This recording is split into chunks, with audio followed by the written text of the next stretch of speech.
Ang Pasipiko ay hindi na mapayapa. Ang mga karagatan ay umaalpas, hindi dahil sa natural na bagyo, kundi dahil sa isang bakal na unos na nabubuo mula sa pinakamabangis na kalkulasyon ng geopolitical ng ika-21 siglo.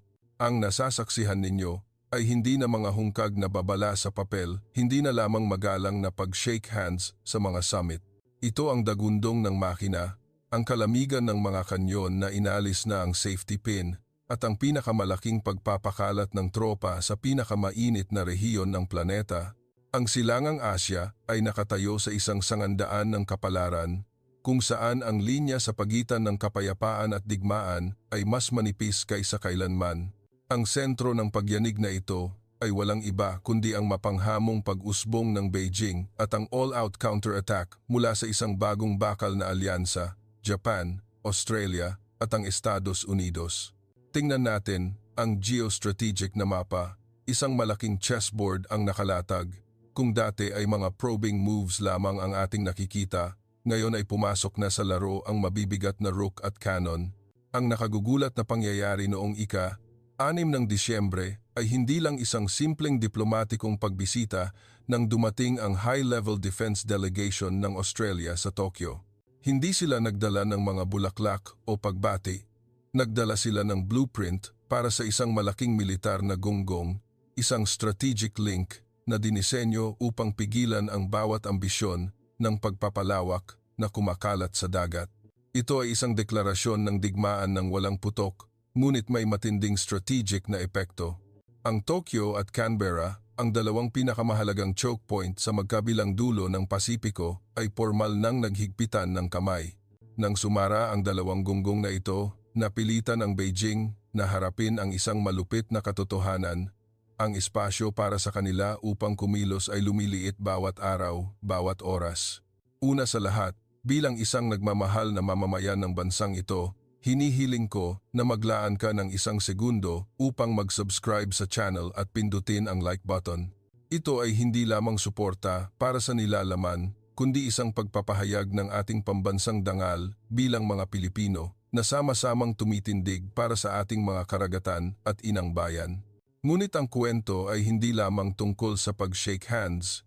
Ito ay nagaganap mismo sa lupa, kung saan ang daan-daang barkong bakal ay nagpapalitan ng apoy. Sa isang hakbang na tinatawag ng mga military analyst na all-in bet, nagpakalat ang Beijing ng isang malaking hukbong dagat mahigit 100 barkong pandigma. Hayaan ninyong tumatak sa inyong isip ang bilang na iyan, 100 barkong pandigma. Hindi ito ordinaryong pagsasanay. Ito ang sukat ng isang hukbong dagat na mananakop simula noong kalagitnaan ng Nobyembre na itala ng mga satellite ng militar ng kanluran ang hindi pangkaraniwang at malaking paggalaw ng mga Chinese fleet na bumaha sa mga kritikal na dagat sa silangang Asya. Naglatag sila ng makakapal na formation na halos tinatakpan ang horizon, lumilikha ng isang gumagalaw na bakal na pader upang sindakin ang mga kalapit na bansa. Ang gray zone tactics ay itinapon na. Ngayon ay human wave tactics sa karagatan, ginagamit ang bilang upang daigin ang kalidad, ginagamit ang agresyon upang palitan ang international law. Gayunpaman, ang hindi inaasahan ng Beijing ay ang matalas na reaksyon mula sa Japan. Tapos na ang panahon na ang Tokyo ay nagpapahayag lang ng malalim na pagkabahala. Tapos na ang panahon na ang mga samurai ay yumuyuko lang sa United Nations Forum, kung saan madalas na ginagamit ng Beijing ang mga victimization cards at naglalabas ng mga maling komunike upang akusahan ang Japan ng pang-aapi. Isang pambihirang turnaround ang naganap. Ang kinatawan ng Japan, na may kalamigan at katumpakan na parang isang tabak na katana, ay tinanggihan ang lahat. Ulitin ko, ang lahat ng mga argumento ng China, walang pag-iwas, walang pagtatago. Inilantad ng Tokyo ang bawat kasinungalingan, ang bawat walang katuturang pag-aangkin sa teritoryo at continental shelf na sinadyang ginawa ng China. Hindi lang ito isang diplomatikong atake, ito ay isang mensahe na direktang ipinadala sa Zhongnanhai. Handa na ang Japan para sa isang direktang komprontasyon, kapwa sa negotiation table at sa karagatan. Ang pasensya ay naubos na at ngayon, oras na para magsalita ang lakas. Bakit ganoon katigas ang Japan? At bakit nagpasya ang Australia na makialam sa mapanganib na tubig na ito? Ang sagot ay nakasalalay sa strategic na pananaw ng kanilang kaligtasan. Nauunawaan ng dalawang bansa na kung hahayaan nilang maging malaya ang dragon ng Beijing na magpakalat ng kalokohan at sirain ang international order, ang sarili nilang seguridad ay direktang mapanganib.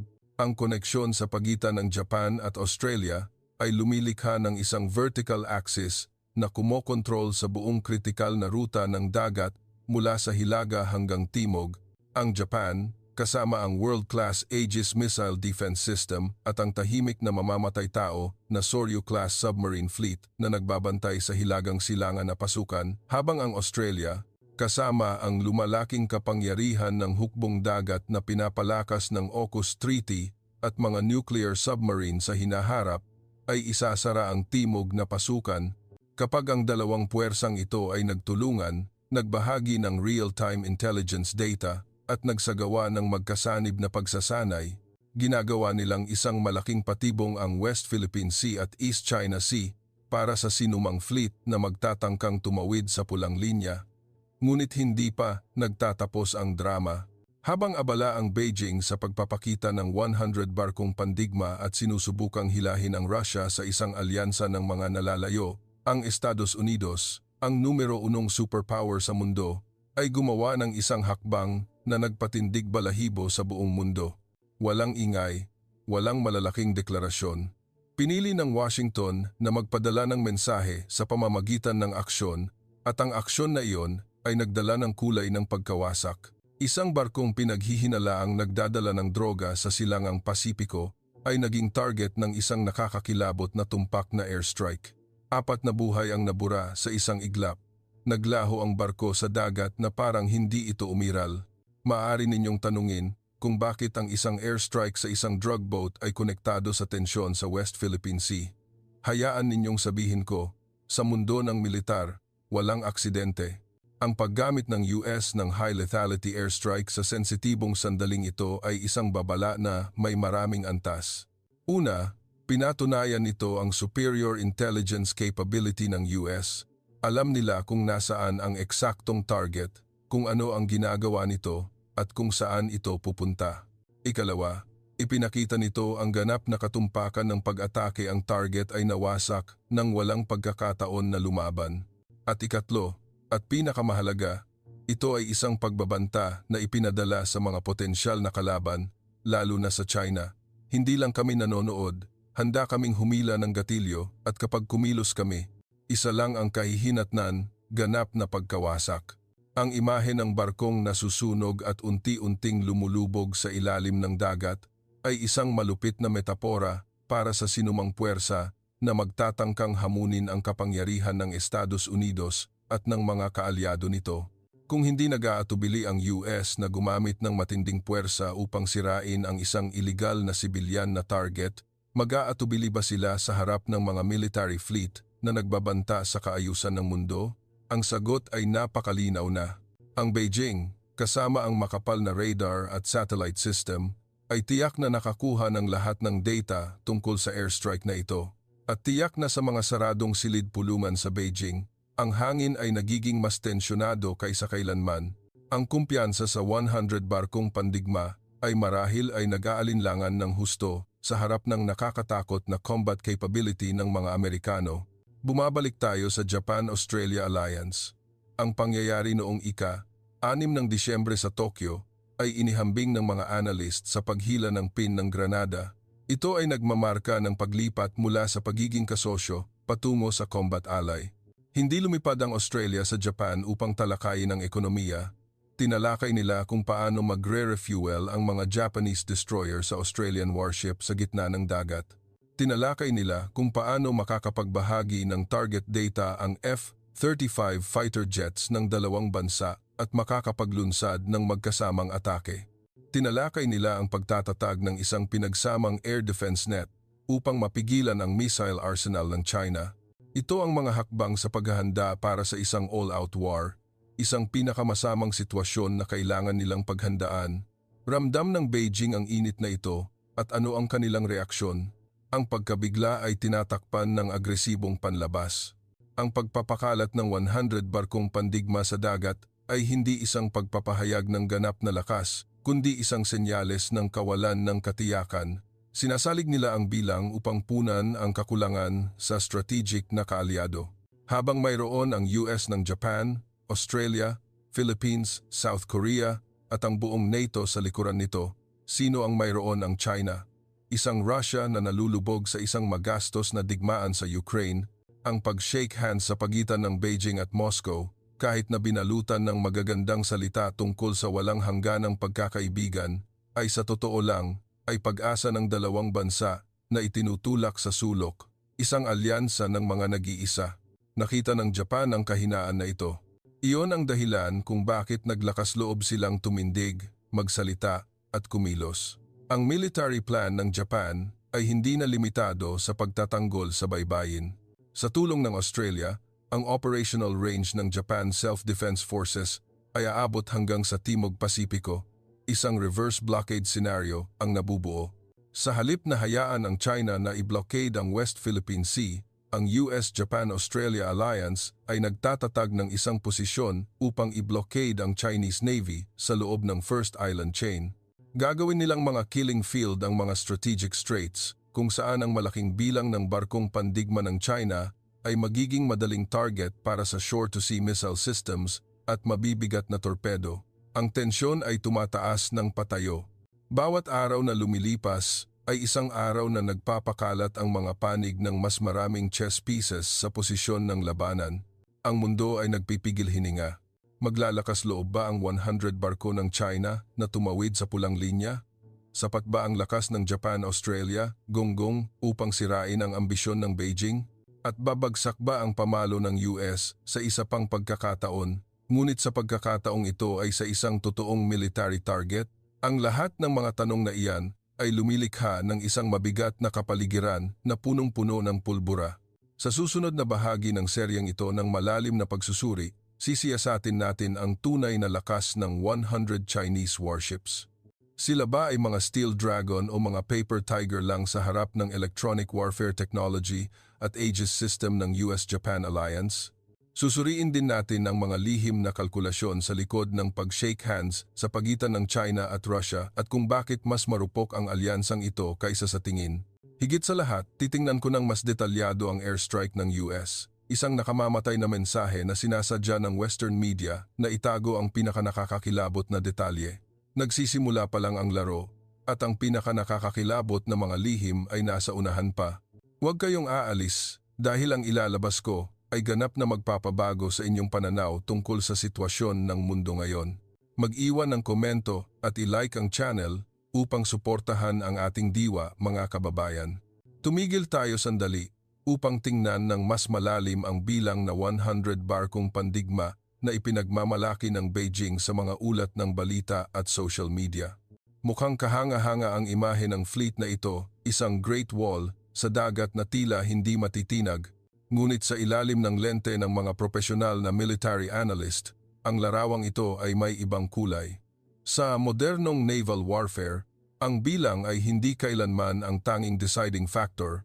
Pinatunayan ng kasaysayan na ang isang malaking fleet na walang pinagsamang koordinasyon at state-of-the-art electronic warfare technology ay magiging gumagalaw na target lamang para sa kalaban. Kaya, ano ba talaga ang 100 barkong ito? Kabilang dito ang malaking bilang ng Light Type 056 frigates, fast missile attack crafts, at maging armadong maritime militia vessels. Ang mga ito ay dinisenyo para sa human wave tactics o mas tumpak wolfpack tactics. Ang layunin ng Beijing ay gamitin ang malaking bilang upang saturate ang radar system at missile arsenal ng kalaban.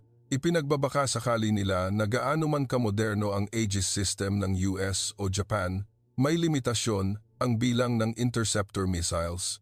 Kung magpapakalat sila ng sapat na bilang ng mga maling target, decoy at kamikaze vessels, umaasa silang may ilang barko na makakalusot sa defense net. Gayunpaman, ito ay isang kalkulasyon na puno ng panganib at medyo naive sa harap ng teknolohikal na lakas ng US-Japan-Australia Alliance.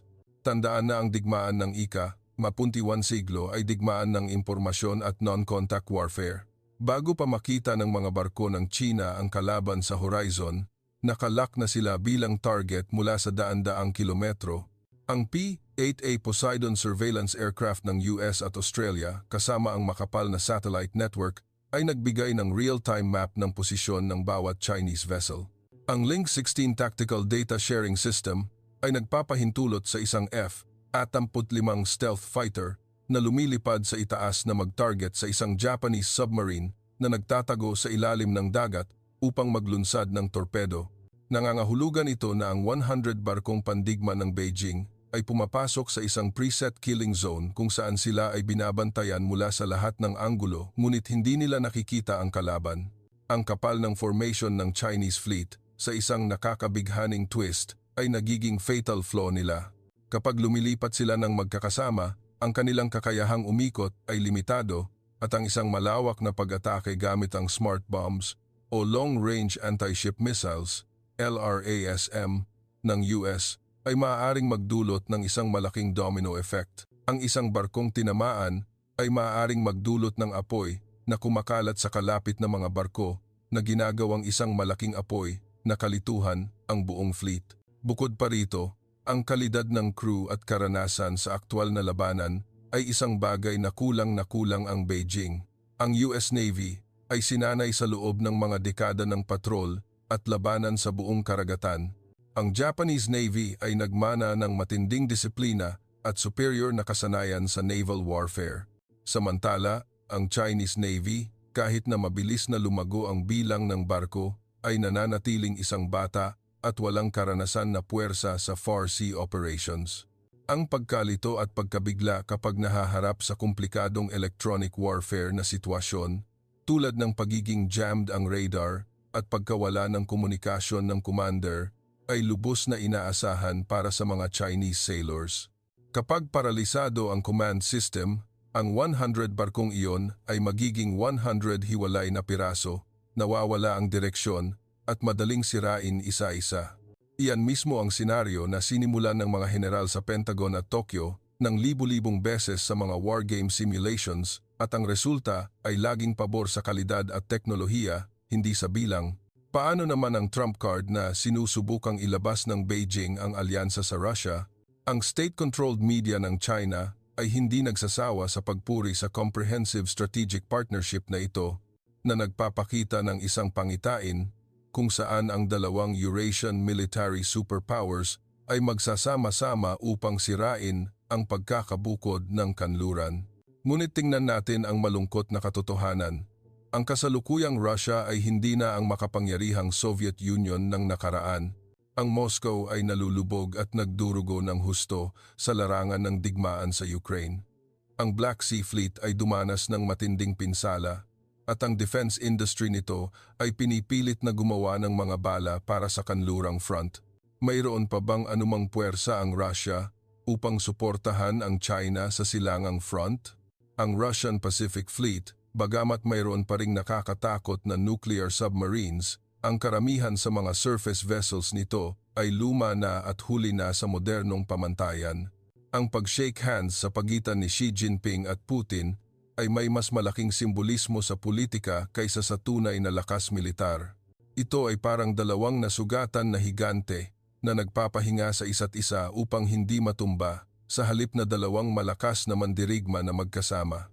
Kailangan ng China ang Russia bilang pinagkukunan ng enerhiya at hilaw na materyales upang mapanatili ang kanilang war machine kung sakaling ipataw ng kanluran ang mga sanksyon. Kailangan ng Russia ang China bilang isang economic lifeline upang mabuhay sa gitna ng mga parusa. Ito ay isang symbiotic relationship batay sa takot at panandaliang interes na walang malalim na strategic trust. Handa ba ang Russia na isakripisyo ang kanilang huling barko upang ipagtanggol ang teritorial na ambisyon ng China sa West Philippine Sea? Ang sagot ay halos tiyak na hindi. At sa kabilang banda, hindi kailanman isasakripisyo ng Beijing ang direktang komprontasyon sa NATO para lang iligtas ang digmaan ng Russia sa Europa. Nauunawaan ng mabuti ng US-Japan-Australia Alliance ang maluwag na kalikasan na ito. Alam nila na ang Russia-China axis ay hindi isang solidong bloke. Sa makatuwid, ang strategic ng kanluran ay hindi lamang militar kundi diplomatiko at ekonomiko rin na naglalayong palalimin ang mga potensyal na bitak sa pagitan ng dalawang bansa. Ngunit una, kailangan nilang ipakita ang kanilang lakas militar upang magbigay babala. Ang kamakailang airstrike ng US sa drug boat ay isang mensahe na direkta na ipinadala sa Russia-China axis. Kahit na magkasama kayo, kami pa rin ang may ganap na kalamangan sa kakayahan na magpakalat ng pandaigdigang puwersa. Huwag ninyong subukan ang aming limitasyon. Ang pangyayari ng pagbomba ng US at pagkawasak ng isang target sa dagat ay nagtatanong din ng isang malaking katanungan tungkol sa defense capability ng China. Kung ang isang maliit na barko ay madaling malocate at ma-wipe out sa gitna ng malawak na karagatan, ano ang magiging kapalaran ng mga malalaking oil rig at mga artipisyal na isla na itinayo ng China sa West Philippine Sea? Ang mga ito ay malalaking, nakapirming target na walang kakayahang tumakas. Sa isang tunay na komprontasyon, ang mga unsinkable aircraft carrier na ipinagmamalaki ng China na itinayo ay magiging mga kabaong na semento sa unang oras ng digmaan. Ang mga Tomahawk missile mula sa mga US submarine, ang mga cruise missile mula sa B-52 aircraft, at ang mga pag-atake mula sa Japanese forces ay gagawing patag ang mga base na ito bago pa makalipad ang mga Chinese fighter jets. Nakikita ninyo ang isang pangkalahatang larawan ng paglilipat ng kapangyarihan. Masyadong malaki at masyadong maaga ang laro ng China. Ang kanilang malinaw na ambisyon para sa hegemony at pagiging agresibo ay nagpukaw sa mga natutulog na higante. Ang Japan, isang bansa na dating nagtataguyod ng pacifism, ay muling nag-aarmas sa mabilis na bilis. Bumibili sila ng daan-daang long-range cruise missiles, nag-upgrade ng kanilang helicopter carriers upang maging tunay na aircraft carriers na may dalang F-35B, at binabago ang kanilang konstitusyon upang payagan ang militar na makilahok sa labas ng bansa. Ito ang pinakamasamang bangungot ng Beijing, isang military na makapangyarihan ang Japan, pinalaya mula sa tanikala ng nakaraan at handa para sa direktang komprontasyon, at nasa likod mismo ng Japan ang Australia at US. Sa United Nations, ang legal na labanan ay nagaganap ng kasing init sa totoong buhay. Hindi lang sa salita tinanggihan ng Japan ang pag-aangkin ng China, naglabas sila ng mga makasaysayang mapa, international conventions, at geological na ebidensya upang patunayan na ang 9-dash line at ang mga economic exclusive zones na iginuhit ng China ay walang halaga. Ang aksyon na ito ng Tokyo ay nagbigay lakas sa mas maliliit na bansa sa rehiyon tulad ng Philippines, Vietnam at Malaysia. Lumilikha ito ng isang nagkakaisang diplomatikong front na nagbubukod sa China at ginagawa silang lone bully laban sa international law. Ang Beijing, na sanay na gumamit ng lakas ng isang malaking bansa upang apihin ang mga individual na maliliit na bansa sa mga bilateral na negosasyon, ay ngayon ay humaharap sa isang multilateral alliance kung saan ang boses ng batas ay sinusuportahan ng lakas ng Western fleets. Ang pakiramdam ng pagiging itinulak sa sulok ay madalas na nagdudulot ng mga mapanganib na aksyon. Ito ay isang pangunahing tuntunin sa behavioral psychology. Kapag natanto ng Beijing na ang diplomatikong daanan ay patay na at ang kanilang deterrence capability ay hinahamon, ang posibilidad na pindutin nila ang escalation button ay napakataas. Ang pagpapakalat ng 100 barkong pandigma sa dagat ay maaaring simula pa lamang para sa isang mas mapanganib na sitwasyon, pag-blockade ng isang isla, pagputol ng underwater optical cables, o maging ang sinadya na banggaan na nagdudulot ng pamamaril. Nabubuhay tayo sa mga araw na kung saan ang isang maliit na spark ay maaaring magpasabog sa buong powder keg ng Asya, ngunit hindi amateur ang US sa larong ito. Nauunawaan ng Washington ang psychology ng Beijing. Ang kamakailang airstrike ay isang pana na tumama sa dalawang target, sinira ang krimen at nagpadala ng mensahe ng pagbabanta sa ibaba ng war threshold. Gusto ng US na sabihin, alam namin ang ginagawa ninyo, hindi kami natatakot at mayroon kaming sapat na kasangkapan upang gumanti sa lahat ng antas ng paglala. Ito ang sining ng high-level conflict management, gumamit ng kontroladong karahasan upang maiwasan ang ganap na karahasan. Gayunpaman, ang linya sa pagitan ng pagbabanta at panggugulo ay napakanipis. Mababasa ba ng Beijing ang senyales na ito bilang babala upang umatras o ituturing nila itong isang kahihiyan at magpapasya na maglala ng mas malaki upang mapanatili ang pambansang dangal? Ang sagot ay nakasalalay sa mga kalkulasyon sa black box ng kapangyarihan sa Zhongnanhai. Ngunit may isang bagay na tiyak, na buo na ang containment posture. Ang Japan-Australia gonggong ay sumara at ang tabak ng US ay nakuha na mula sa kaluban. Ang China, kasama ang 100 barko at isang kaalyado na nalulugmok, ay nakaharap sa isang life or death choice. Tanggapin ang international rules at mamuhay ng payapa o ipagpatuloy ang nag-iisang landas na humahantong sa pagkakabukod at panganib ng pagkawasak. Itinuro sa atin ang kasaysayan ng mga digmaang pandaigdig na ang mga ambisyosong hegemon ay madalas na masyadong tinatantya ang sarili nilang lakas at masyadong minamaliit ang determinasyon ng mga malayang alyansa. At tila ang Beijing ay humahakbang sa parehong landas. Sa susunod na bahagi, dadalhin ko kayo sa pinakadetalyadong war game scenario.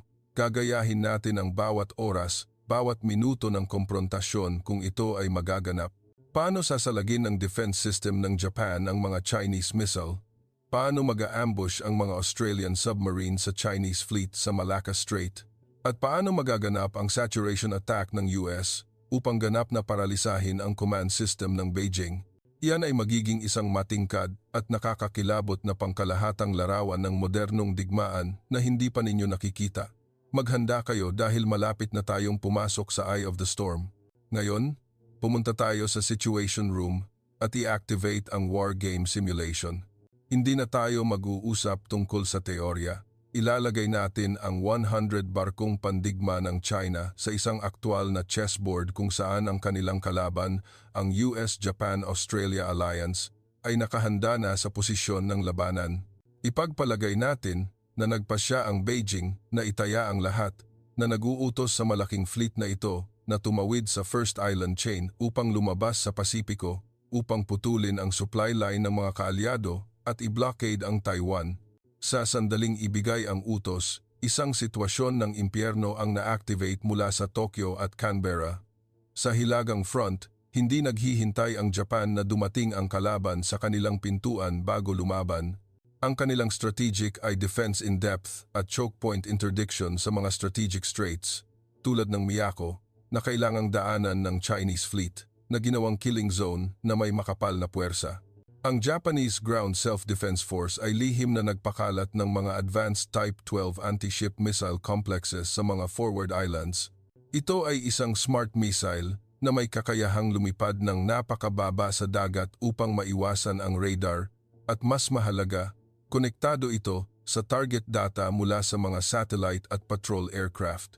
Kapag ang Chinese fleet ay pumasok sa range, hindi sila makakakita ng anumang Japanese warship. Ang makikita nila ay daan-daang puting usok mula sa malalayong isla na patungo sa kanila. Mag-iwan ng komento at i-like ang channel upang suportahan ang ating diwa, mga kababayan. Sa hypothetical scenario na ito, ang Type 052D at Type 055 air defense destroyers ng China ay kailangang mag-activate ng kanilang close-range interception systems. Ang mga fast cannons ay walang tigil na bumaril, ang mga anti-aircraft missiles ay tuloy-tuloy na inilunsad, ngunit hindi nagpapaputok ang Japan ng paisa-isa. Gumagamit sila ng salvo saturation tactics dosenang o maging daan-daang Type 12 missiles ang sabay-sabay na inilunsad mula sa iba't ibang direksyon, programmed na tumama sa target sa parehong segundo. Ang defense system ng China, gaano man kamoderno, ay magiging overwhelmed at kahit 10% lang ng mga missile ang makalusot, ang libu-libong toneladang barko ay magiging malalaking sulo na lumulutang sa dagat. Iyan ang paraan ng Japan upang gawing nakamamatay na atake ang home field advantage na sumisira sa spearhead ng pag-atake ng Beijing bago pa man ito makabuo. Samantala, sa timog na front, ang Australia, ang higante ng Timog Pasipiko, ay magsasagawa ng isa pang misyon na kasing malupit ngunit mas tahimik, sinasakal ang Chinese Navy. Ang China ay maaaring malakas sa bilang ng mga surface vessels, ngunit ang Achilles heel ng kanilang ekonomiya at militar ay ang energy transport routes na dumadaan sa Malacca at Lombok Straits.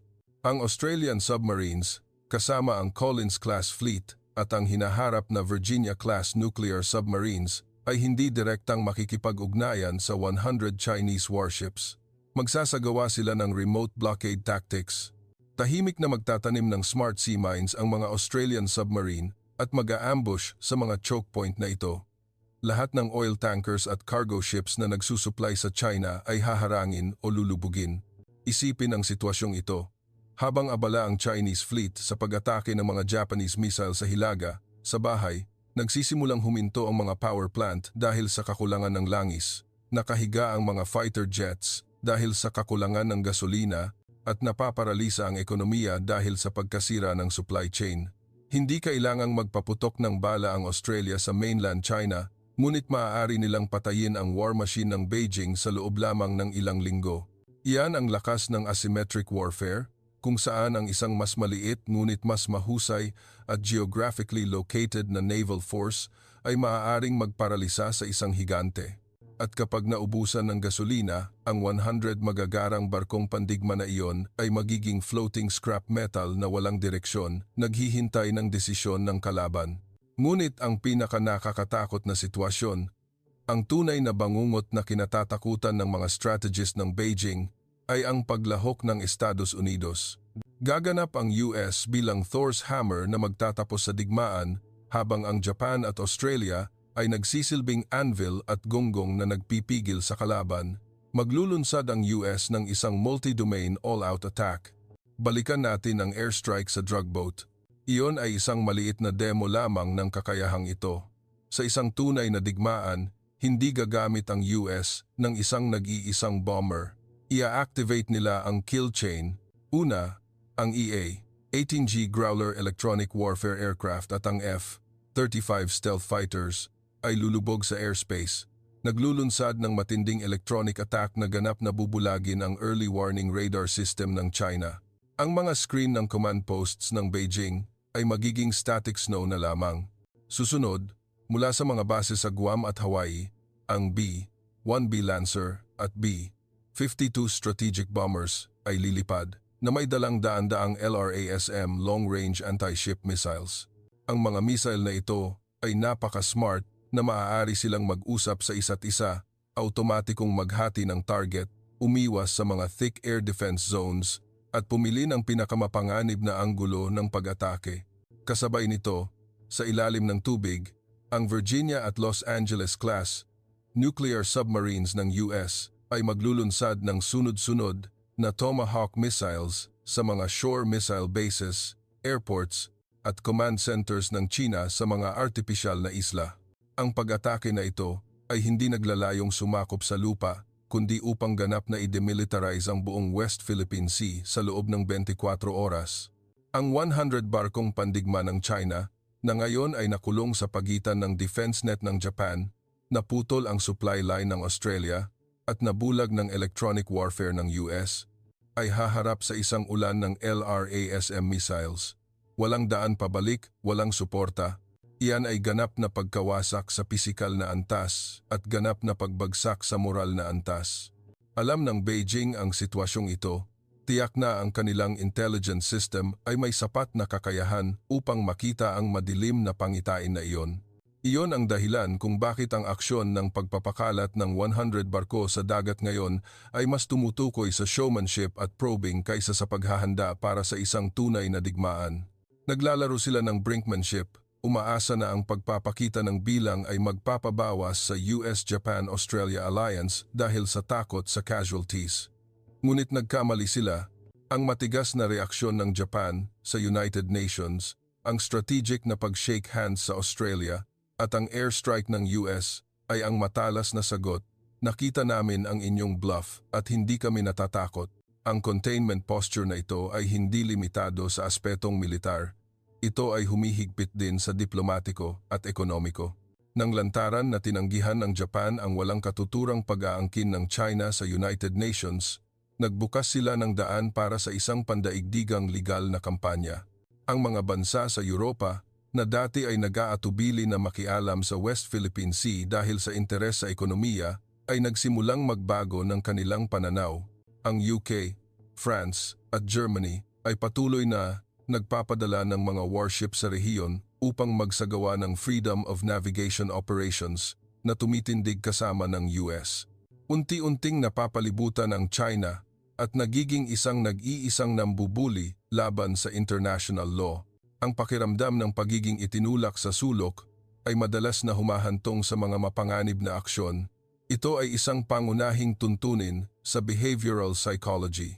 Kapag natanto ng Beijing na ang diplomatikong daanan ay patay na at ang kanilang deterrence capability ay hinahamon, ang posibilidad na pindutin nila ang escalation button ay napakataas. Ang pagpapakalat ng 100 barkong pandigma sa dagat ay maaaring simula pa lamang para sa isang mas mapanganib na sitwasyon, pag-blockade ng isang isla, pagputol ng underwater optical cables, o maging ang sinadya na banggaan na nagdudulot ng pamamaril. Nabubuhay tayo sa mga araw na kung saan ang isang maliit na spark ay maaaring magpasabog sa buong powder keg ng Asia, ngunit hindi amateur ang US sa larong ito. Nauunawaan ng Washington ang psychology ng Beijing. Ang kamakailang airstrike ay isang pana na tumama sa dalawang target. Sinira ang krimen at nagpadala ng mensahe ng pagbabanta sa ibaba ng war threshold. Gusto ng US na sabihin, alam namin ang ginagawa ninyo, hindi kami natatakot, at mayroon kaming sapat na kasangkapan upang gumanti sa lahat ng antas ng paglala.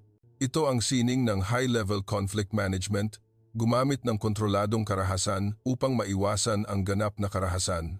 Gayunpaman, ang linya sa pagitan ng pagbabanta at panggugulo ay napakanipis. Mababasa ba ng Beijing ang senyales na ito bilang babala upang umatras o ituturing nila itong isang kahihiyan at magpapasya na maglala ng mas malaki upang mapanatili ang pambansang dangal? Ang sagot ay nakasalalay sa mga kalkulasyon sa black box ng kapangyarihan sa Zhongnanhai, ngunit may isang bagay na tiyak, nabuo na ang containment posture.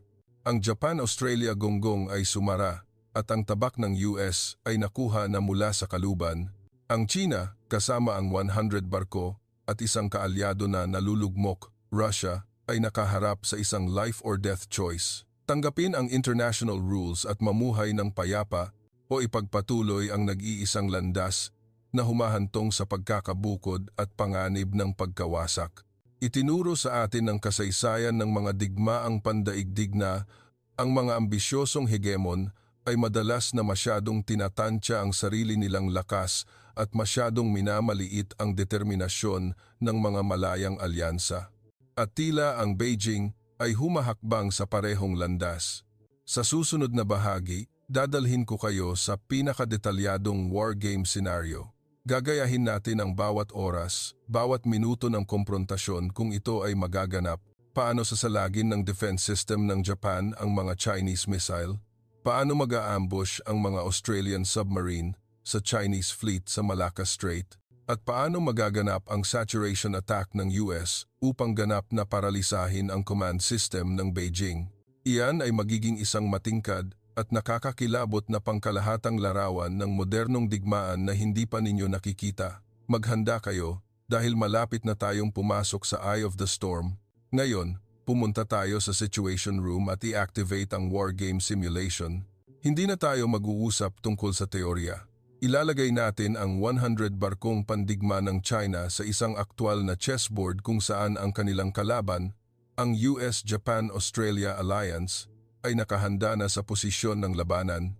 Ipagpalagay natin na nagpasya ang Beijing na itaya ang lahat, na nag-uutos sa malaking fleet na ito na tumawid sa First Island Chain upang lumabas sa Pasipiko upang putulin ang supply line ng mga kaalyado at i-blockade ang Taiwan. Sa sandaling ibigay ang utos, isang sitwasyon ng impyerno ang na-activate mula sa Tokyo at Canberra. Sa hilagang front, hindi naghihintay ang Japan na dumating ang kalaban sa kanilang pintuan bago lumaban. Ang kanilang strategic ay defense in depth at choke point interdiction sa mga strategic straits tulad ng Miyako na kailangang daanan ng Chinese fleet na ginawang killing zone na may makapal na puwersa. Ang Japanese Ground Self-Defense Force ay lihim na nagpakalat ng mga advanced Type 12 anti-ship missile complexes sa mga forward islands. Ito ay isang smart missile na may kakayahang lumipad ng napakababa sa dagat upang maiwasan ang radar at mas mahalaga, Konektado ito sa target data mula sa mga satellite at patrol aircraft. Kapag ang Chinese fleet ay pumasok sa range, hindi sila makakakita ng anumang Japanese warship. Ang makikita nila ay daan-daang puting usok mula sa malalayong isla na patungo sa kanila. Mag-iwan ng komento at i-like ang channel upang suportahan ang ating diwa, mga kababayan. Sa hypothetical scenario na ito, ang Type 052D at Type 055 air defense destroyers ng China ay kailangang mag-activate ng kanilang close-range interception systems. Ang mga fast cannons ay walang tigil na bumaril, ang mga anti-aircraft missiles ay tuloy-tuloy na inilunsad, ngunit hindi nagpapaputok ang Japan ng paisa-isa. Gumagamit sila ng salvo saturation tactics dosenang o maging daan-daang Type 12 missiles, ang sabay-sabay na inilunsad mula sa iba't ibang direksyon, programmed na tumama sa target sa parehong segundo. Ang defense system ng China, gaano man kamoderno, ay magiging overwhelmed at kahit 10% lang ng mga missile ang makalusot, ang libu-libong toneladang barko ay magiging malalaking sulo na lumulutang sa dagat. Iyan ang paraan ng Japan upang gawing nakamamatay na atake ang home field advantage na sumisira sa spearhead ng pag-atake ng Beijing bago pa man ito makabuo. Samantala, sa timog na front, ang Australia, ang higante ng Timog Pasipiko, ay magsasagawa ng isa pang misyon na kasing malupit ngunit mas tahimik, sinasakal ang Chinese Navy. Ang China ay maaring malakas sa bilang ng mga surface vessels, ngunit ang Achilles heel ng kanilang ekonomiya at militar ay ang energy transport routes na dumadaan sa Malacca at Lombok Straits. Ang Australian submarines, kasama ang Collins-class fleet at ang hinaharap na Virginia-class nuclear submarines, ay hindi direktang makikipag-ugnayan sa 100 Chinese warships. Magsasagawa sila ng remote blockade tactics. Tahimik na magtatanim ng smart sea mines ang mga Australian submarine at mag-aambush sa mga choke point na ito. Lahat ng oil tankers at cargo ships na nagsusupply sa China ay haharangin o lulubugin.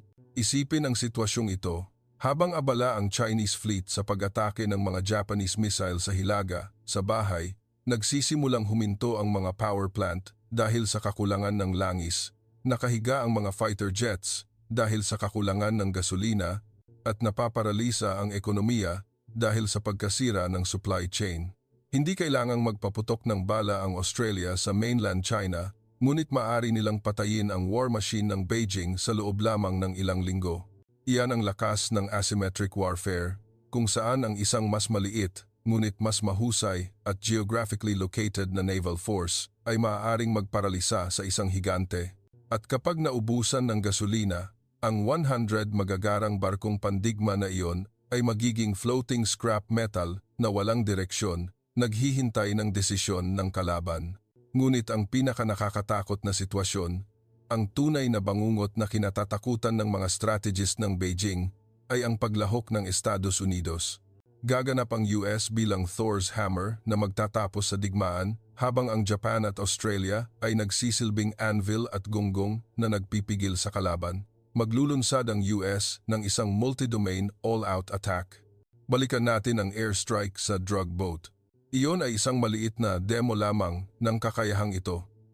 Sa isang tunay na digmaan, hindi gagamit ang US ng isang nag-iisang bomber. Ia-activate nila ang kill chain. Una, ang EA-18G Growler electronic warfare aircraft at ang F-35 stealth fighters ay lulubog sa airspace, naglulunsad ng matinding electronic attack, naganap na bubulagin ang early warning radar system ng China. Ang mga screen ng command posts ng Beijing ay magiging static snow na lamang. Susunod, mula sa mga base sa Guam at Hawaii, ang B-1B Lancer at B-52 strategic bombers ay lilipad na may dalang daan-daang LRASM long-range anti-ship missiles. Ang mga missile na ito ay napaka-smart na maaari silang mag-usap sa isa't isa, automatikong maghati ng target, umiwas sa mga thick air defense zones, at pumili ng pinakamapanganib na anggulo ng pag-atake. Kasabay nito, sa ilalim ng tubig, ang Virginia at Los Angeles-class nuclear submarines ng US ay maglulunsad ng sunod-sunod na Tomahawk missiles sa mga shore missile bases, airports, at command centers ng China sa mga artipisyal na isla. Ang pag-atake na ito ay hindi naglalayong sumakop sa lupa, kundi upang ganap na i-demilitarize ang buong West Philippine Sea sa loob ng 24 oras. Ang 100 barkong pandigma ng China na ngayon ay nakulong sa pagitan ng defense net ng Japan, naputol ang supply line ng Australia at nabulag ng electronic warfare ng US, ay haharap sa isang ulan ng LRASM missiles. Walang daan pabalik, walang suporta. Iyan ay ganap na pagkawasak sa pisikal na antas at ganap na pagbagsak sa moral na antas. Alam ng Beijing ang sitwasyong ito, tiyak na ang kanilang intelligence system ay may sapat na kakayahan upang makita ang madilim na pangitain na iyon. Iyon ang dahilan kung bakit ang aksyon ng pagpapakalat ng 100 barko sa dagat ngayon ay mas tumutukoy sa showmanship at probing kaysa sa paghahanda para sa isang tunay na digmaan. Naglalaro sila ng brinkmanship, umaasa na ang pagpapakita ng bilang ay magpapabawas sa US-Japan-Australia alliance dahil sa takot sa casualties. Ngunit nagkamali sila. Ang matigas na reaksyon ng Japan sa United Nations, ang strategic na pag-shake hands sa Australia, at ang airstrike ng US ay ang matalas na sagot. Nakita namin ang inyong bluff at hindi kami natatakot. Ang containment posture na ito ay hindi limitado sa aspetong militar. Ito ay humihigpit din sa diplomatiko at ekonomiko. Nang lantaran na tinanggihan ng Japan ang walang katuturang pag-aangkin ng China sa United Nations, nagbukas sila ng daan para sa isang pandaigdigang legal na kampanya. Ang mga bansa sa Europa, na dati ay nag-aatubili na makialam sa West Philippine Sea dahil sa interes sa ekonomiya, ay nagsimulang magbago ng kanilang pananaw. Ang UK, France, at Germany ay patuloy na nagpapadala ng mga warship sa rehiyon upang magsagawa ng Freedom of Navigation Operations na tumitindig kasama ng US. Unti-unting napapalibutan ng China at nagiging isang nag-iisang nambubuli laban sa international law. Ang pakiramdam ng pagiging itinulak sa sulok ay madalas na humahantong sa mga mapanganib na aksyon. Ito ay isang pangunahing tuntunin sa behavioral psychology. Kapag natanto ng Beijing na ang diplomatikong daanan ay patay na at ang kanilang deterrence capability ay hinahamon, ang posibilidad na pindutin nila ang escalation button ay napakataas. Ang pagpapakalat ng 100 barkong pandigma sa dagat ay maaaring simula pa lamang para sa isang mas mapanganib na sitwasyon, pag-blockade ng isang isla, pagputol ng underwater optical cables, o maging ang sinadya na banggaan na nagdudulot ng pamamaril. Nabubuhay tayo sa mga araw na kung saan ang isang maliit na spark ay maaaring magpasabog sa buong powder keg ng Asya, ngunit hindi amateur ang US sa larong ito. Nauunawaan ng Washington ang psychology ng Beijing. Ang kamakailang airstrike ay isang pana na tumama sa dalawang target. Sinira ang krimen at nagpadala ng mensahe ng pagbabanta sa ibaba ng war threshold. Gusto ng US na sabihin, alam namin ang ginagawa ninyo, hindi kami natatakot at mayroon kaming sapat na kasangkapan upang gumanti sa lahat ng antas ng paglala. Ito ang sining ng high-level conflict management, gumamit ng kontroladong karahasan upang maiwasan ang ganap na karahasan. Gayunpaman, ang linya sa pagitan ng pagbabanta at panggugulo ay napakanipis. Mababasa ba ng Beijing ang senyales na ito bilang babala upang umatras o ituturing nila itong isang kahihiyan at magpapasya na maglala ng mas malaki upang mapanatili ang pambansang dangal? Ang sagot ay nakasalalay sa mga kalkulasyon sa black box ng kapangyarihan sa Zhongnanhai, ngunit may isang bagay na tiyak, nabuo na ang containment posture. Ang Japan-Australia gonggong ay sumara, at ang tabak ng US ay nakuha na mula sa kaluban. Ang China, kasama ang 100 barko at isang kaalyado na nalulugmok, ay nakaharap sa isang life or death choice. Tanggapin ang international rules at mamuhay ng payapa o ipagpatuloy ang nag-iisang landas na humahantong sa pagkakabukod at panganib ng pagkawasak. Itinuro sa atin ng kasaysayan ng mga digmaang pandaigdig na ang mga ambisyosong hegemon ay madalas na masyadong tinatansya ang sarili nilang lakas at masyado ring minamaliit ang determinasyon ng mga malayang alyansa. At tila ang Beijing ay humahakbang sa parehong landas. Sa susunod na bahagi, dadalhin ko kayo sa pinakadetalyadong war game scenario. Gagayahin natin ang bawat oras, bawat minuto ng komprontasyon kung ito ay magaganap. Paano sasalagin ng defense system ng Japan ang mga Chinese missile? Paano mag-a-ambush ang mga Australian submarine sa Chinese fleet sa Malacca Strait? At paano magaganap ang saturation attack ng US upang ganap na paralisahin ang command system ng Beijing? Iyan ay magiging isang matingkad at nakakakilabot na pangkalahatang larawan ng modernong digmaan na hindi pa ninyo nakikita. Maghanda kayo dahil malapit na tayong pumasok sa Eye of the Storm. Hindi lamang sa bilang ng mga lumubog na barko sa dagat na tutukoy ang digmaan, kundi pati na rin sa katatagan ng ekonomiya at sa kaayusan ng lipunan sa likuran. Ito ang Achilles heel, ang pinakamatinding kahinaan ng China na laging sinisikap itago ng mga leader ng Beijing ngunit nasa paningin ng mga strategic planners sa Washington at Tokyo. Tingnan natin ang istruktura ng ekonomiya ng World Factory. Ang China ay isang higante, ngunit isang higante na kailangang kumain ng tuloy-tuloy upang mabuhay. Mahigit 70% ng langis at hilaw na materyales na ginagamit upang patakbuhin ang napakalaking industrial machine na ito ay kailangang import sa pamamagitan ng dagat at ang bottleneck ay ang Malacca Strait. Sa sitwasyon ng ganap na komprontasyon, kapag isinara ng Australia at US ang mga ruta ng dagat na ito, ang China ay makakaranas ng matinding pagkawala ng dugo. Hindi na kailangan ng mga bomba sa Shanghai o Shenzhen. Kapag naputol ang daloy ng enerhiya, automatikong guguho ang ekonomiya ng China mula sa loob. Magsasara ang mga pabrika, milyon-milyong manggagawa ang mawawalan ng trabaho, ang inflation ay tataas at ang kakulangan ng pagkain ay magaganap sa mga super city sa baybayin. Ang isang fleet ng 100 barkong pandigma ay maaaring napakalakas, ngunit hindi sila makakagawa ng bigas para makain o langis para sa mga generator. Kapag namatay ang mga ilaw sa malalaking lungsod dahil sa kakulangan ng kuryente, iyon din ang panahon na ang legitimacy ng mga naghaharing autoridad sa Beijing ay masusubok ng husto. Bukod pa rito, may isang napakasensitibong psychosocial factor na bihira nating pinag-uusapan ang epekto ng one-child policy. Karamihan sa mga batang sundalo at opisyal sa 100 barko ay nag-iisang anak. Sila ang mga little emperors na pinalaki ng may pag-iingat, ang tanging pag-asa upang ipagpatuloy ang angkan at suportahan ang matatandang magulang. Sa kultura ng China, ang pagkawala ng nag-iisang anak ay isang trahedya na hindi matatanggap.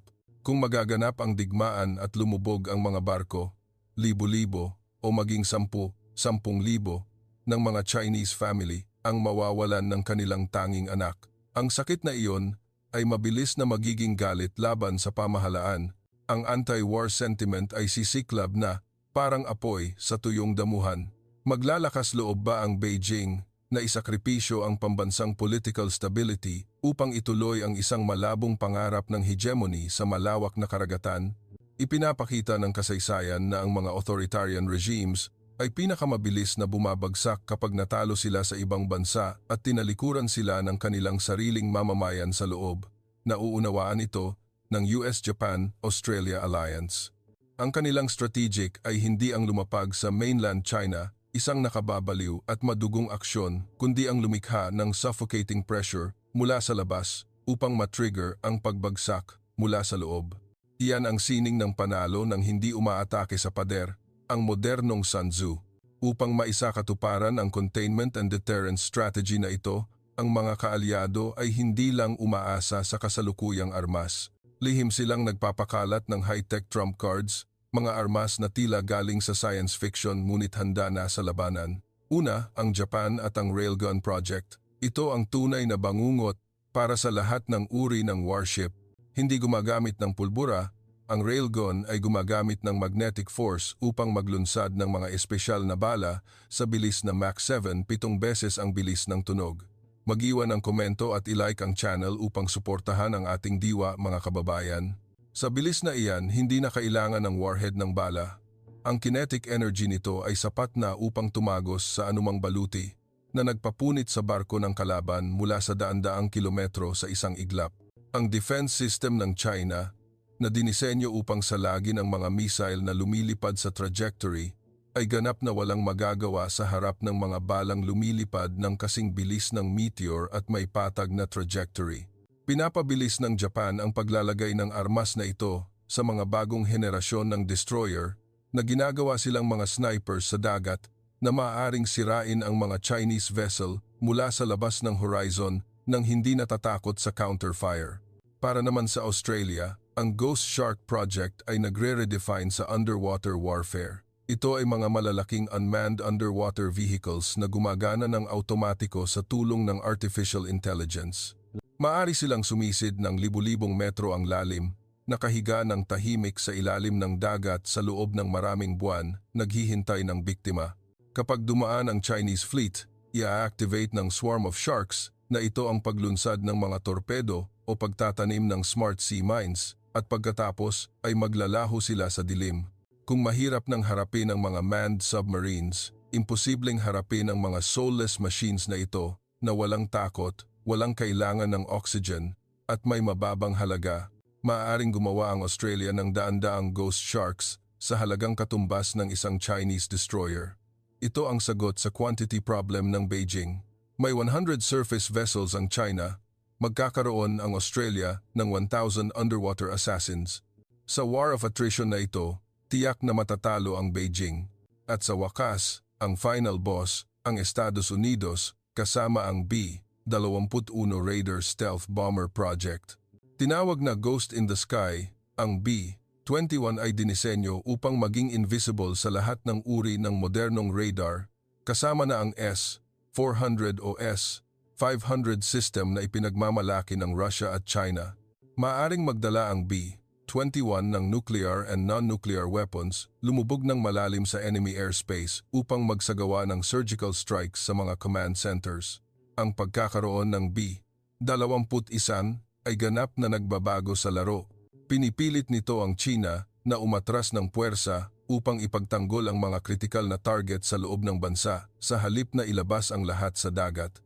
Lumilikha ito ng isang constant threat na nakabitin sa ulo ng Beijing. Maaari naming katukin ang inyong pinto anumang oras nang hindi nagpapaalam. Pinagsama sa Dark Eagle hypersonic missile na kasalukuyang ipinakakalat ng US military sa Guam, kinukumpleto ng Washington ang huling piraso ng gunggong ang kakayahan para sa fast global attack.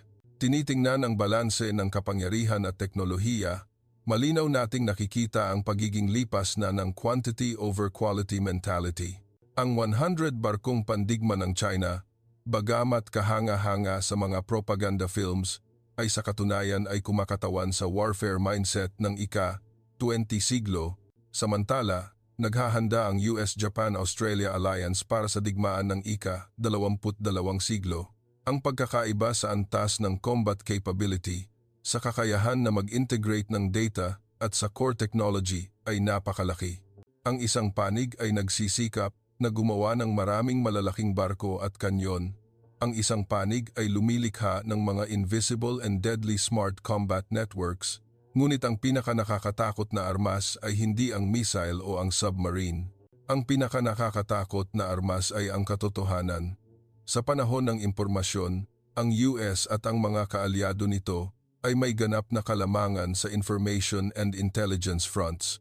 Ang kanilang plano ay kasama ang pagkasira ng Great Firewall ng China. Kung sakaling magkaroon ng digmaan, magpapadala sila ng impormasyon ng direkta sa loob ng China, ipapakita sa mga mamamayan ang katotohanan tungkol sa mga pagkatalo sa larangan ng digmaan, tungkol sa pagkakabukod ng kanilang bansa sa pandaigdigang arena, at tungkol sa kawalang katarungan ng digmaan na inilunsad ng kanilang pamunuan. Kapag natanto ng mga Chinese citizen na sila ay niloloko, na ang kanilang mga anak ay sinasakripisyo ng walang kabuluhan para sa ambisyon ng isang maliit na grupo, mawawala ang suporta para sa digmaan at iyon ang magiging huling suntok. Ang isang rehimen ay hindi makapagpapatuloy ng all-out war kung wala ang suporta ng mamamayan. Ang aral mula sa pagbagsak ng Soviet Union ay nananatiling may halaga. Bumalik tayo sa kasalukuyan. Ang mga sunod-sunod na kaganapan sa Silangang Asya ngayon ay ang opening act lamang para sa Clash of the Century. Ang airstrike ng US sa isang hindi kilalang barko, ang pagtanggi ng Japan sa pag-aangkin sa United Nations, at ang paglagda ng Australia sa military agreement, lahat ng ito ay mga kalkuladong hakbang upang itulak ang China sa isang no-win situation. Kung aatras ang Beijing, mawawala ang kanilang mukha at posisyon. Kung aabante sila, mahuhulog sila sa strategic trap na inilatag. Ang nakakatakot na katahimikan ng Beijing matapos ang airstrike ng US ay senyales na sila ay naguguluhan. Ang propaganda machine ay patuloy na nagbabanta, ngunit sa lupa, ang mga Chinese military commanders ay kailangang muling kalkulahin ang buong war plan. Natanto nila na ang kanilang kalaban ay hindi mga kordero, kundi mga bihasang lobo, armado ng husto, at handang kumagat ng mas matindi. Ang 100 barkong pandigma na iyon ay hindi na simbolo ng lakas, kundi isang pasanin. Ang pagpapanatili ng isang malaking fleet ay nangangailangan ng napakalaking mapagkukunan araw-araw. Habang bumabagal ang ekonomiya ng China, nababawasan ang real estate at tumataas ang kawalan ng trabaho, gaano pa katagal nila kayang panatilihin ang arms race na ito bago sila mapagod sa sarili nilang pagsisikap? Ginagamit ng US ang strategic na ito upang pabagsakin ang Soviet Union noong Cold War, at ngayon, ang parehong senaryo ay inilalapat ng mas matalino. Ang mundo ay nasa bingit, ngunit mayroon ding pagkakataon upang muling itatag ang kaayusan. Ang walang kontrol na agresyon ay kailangang pigilan at ang Japan-Australia-US Alliance ay nagpapatunay na sila ang huling choke point na nagtatanggol sa kalayaan at batas sa dagat. Hindi sila warmonger, ngunit hindi sila natatakot sa digmaan at ang kawalan ng takot na iyon ang pinakamalakas na armas na nagbabanta. Sa huling bahagi ng seryeng ito, pupunta tayo sa conclusion at prediksyon para sa hinaharap. Magaganap ba talaga ang conflict scenario o maghahanap ba ng paraan ang China upang makatakas sa pamamagitan ng isang covert compromise? Ano ang magiging papel ng mga bansang ASEAN at Vietnam sa chessboard na ito? At ano ang huling mensahe na gustong ipadala ng US sa pamamagitan ng pagbomba? Lahat ay susuriin at lulutasin upang magkaroon kayo ng pinakakomprehensibo at malalim na pananaw sa kapalaran ng rehiyon na ating tinitirhan.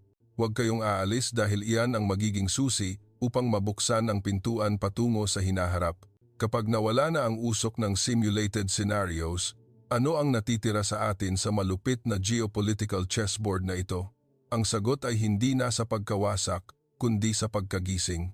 Ang insidente ng 100 barkong pandigma ng China na bumaha sa dagat at ang airstrike ng US na nagbabanta ay hindi ang simula ng World War III, kundi ang death knell para sa panahon ng Wolf Warrior diplomacy at gray zone tactics na inilapat ng Beijing sa loob ng 2 dekada. Nagbago na ang mundo. Naubos na ang strategic patience ng kanluran at sa halip ay isang bagong kaayusan na itinatag sa pamamagitan ng hard power. Tingnan natin ang hinaharap ng Indo-Pacific region sa loob ng 5 hanggang 10 taon. Hindi natin makikita ang isang China na hegemon gaya ng nais nilang maging. Sa halip, makikita natin ang pagkabuo ng isang bagong military tripod. Sa isang panig, ang China, nakabukod sa sarili nitong Great Wall na nagpupumilit sa mga problema sa ekonomiya at internal stability.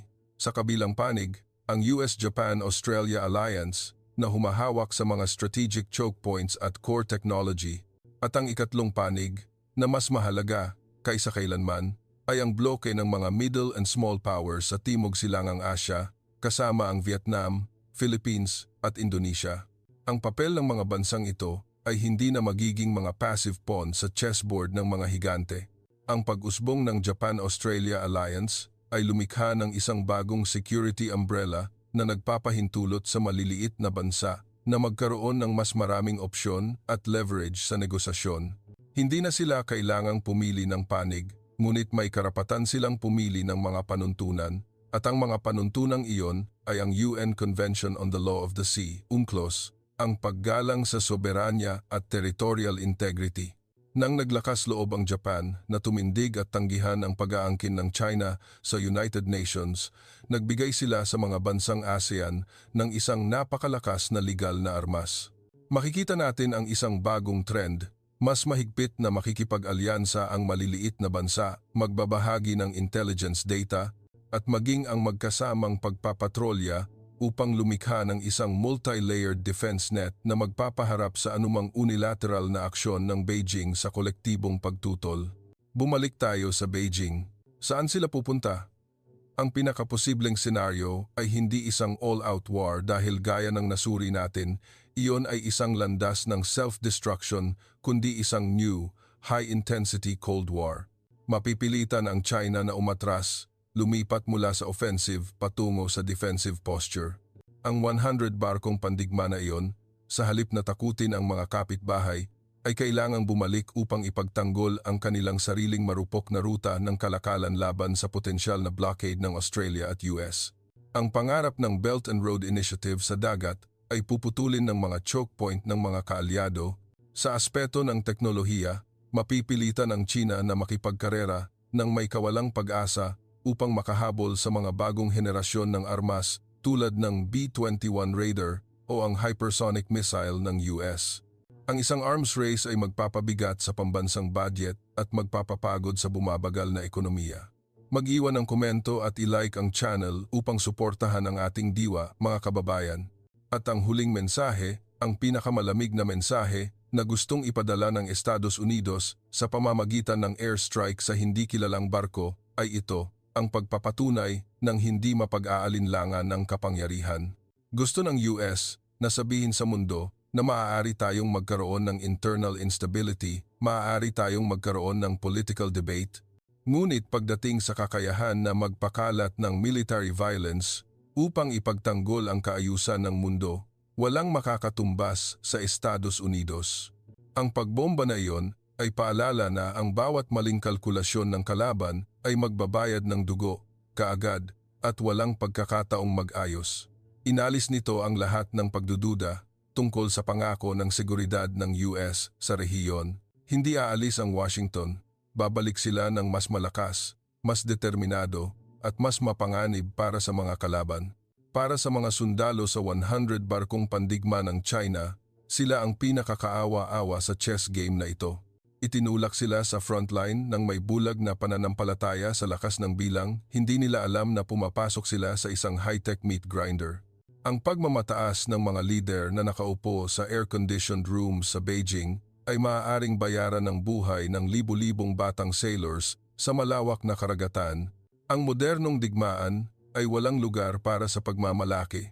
Ito ay malamig, malupit, at tinutukoy ng mga algorithm, chips, at invisible data transmissions. Sa conclusion, ang sitwasyon sa West Philippine Sea at Silangang Asya ay pumapasok sa pinakamapanganib ngunit pinakamalinaw na yugto. Lahat ng maskara ay tinanggal na. Ipinakita ng China ang kanilang ambisyon, ipinakita ng Japan ang kanilang katigasan, ipinakita ng Australia ang kanilang papel bilang Southern Sheriff, at ipinakita ng US ang mga pangil ng isang military superpower. Sa kontekstong iyon, ang kapayapaan ay hindi nagmumula sa pagpaparaya o pagsusumamo. Ang kapayapaan ay tinitiyak lamang ng deterrent force, ng pagkakaisa ng mga bansang nagmamahal sa kalayaan at ng pagiging handa na harapin ang pinakamasamang senaryo. Si Vis Pacem, parabellum ang lumang kasabihan ng Roma, ay hindi kailanman naging mas totoo sa ika-21 siglo. Naghahanda ang US-Japan-Australia Alliance para sa digmaan upang pigilan ang digmaan. Nagtatayo sila ng isang bakal na pader upang ipagtanggol ang international law at ang 100 barkong pandigma ng China, gaano man kalaki, ay mga alon lamang na bumabangga sa bakal na pader na iyon. Sila ay magkakalat, aatras o lulubog. Ang tanong ay hindi na kung magaganap ang digmaan, kundi kung kailan matatanto ng Beijing na natalo na sila sa labanan para sa kapangyarihan. Maaaring bukas, maaaring 5 taon mula ngayon, o maaaring pagkatapos ng isang lokal na madugong komprontasyon.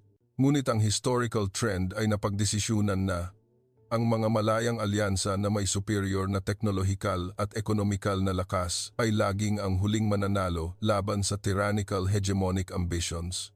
Mga minamahal na manonood, ang serye ng malalim na pagsusuri tungkol sa nakakagulat na pangyayaring ito ay nagtatapos dito.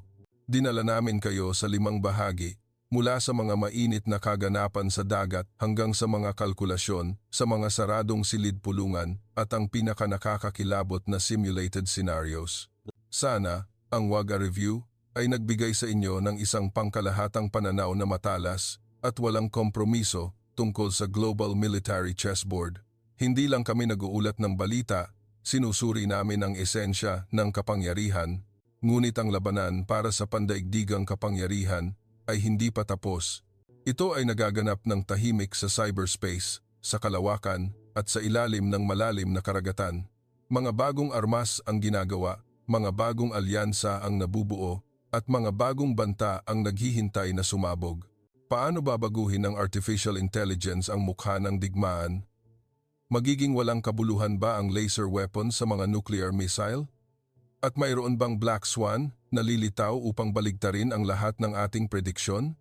Upang hindi kayo makaligtaan ng mga susunod na strategic analysis, heart-stopping war game scenarios, at exclusive military information, gawin agad ang hakbang na ito. Pindutin ang subscribe button at i-on ang notification bell para sa Waga Review Channel. Huwag lang kayong maging pasibo na manonood, sumali kayo sa Situation Room kasama namin. Mag-iwan ng komento sa ibaba tungkol sa inyong mga kaisipan. Ayon sa inyo, kung magaganap ang komprontasyon, sino ang huling mananalo at anong strategic steps ang dapat gawin ng ating bansang Pilipinas sa kontekstong ito? Ang bawat opinyon ninyo ay mahalagang piraso upang makumpleto ang pangkalahatang larawan. Ibahagi ang video na ito sa inyong mga kaibigan na may parehong hilig sa militar, sa mga forum, at sa mga grupo upang maikalat ang katotohanan at kaalaman. Ang ating lakas ay nasa pag-unawa. Kung mas maraming tao ang nakakaunawa sa esensya ng digmaan at sa mga banta, mas magkakaroon tayo ng lakas upang ipagtanggol ang kapayapaan. Salamat sa inyong pagsama sa WAG A Review sa paglutas sa geo-economic earthquake na ito. Paalam at magkikita tayong muli.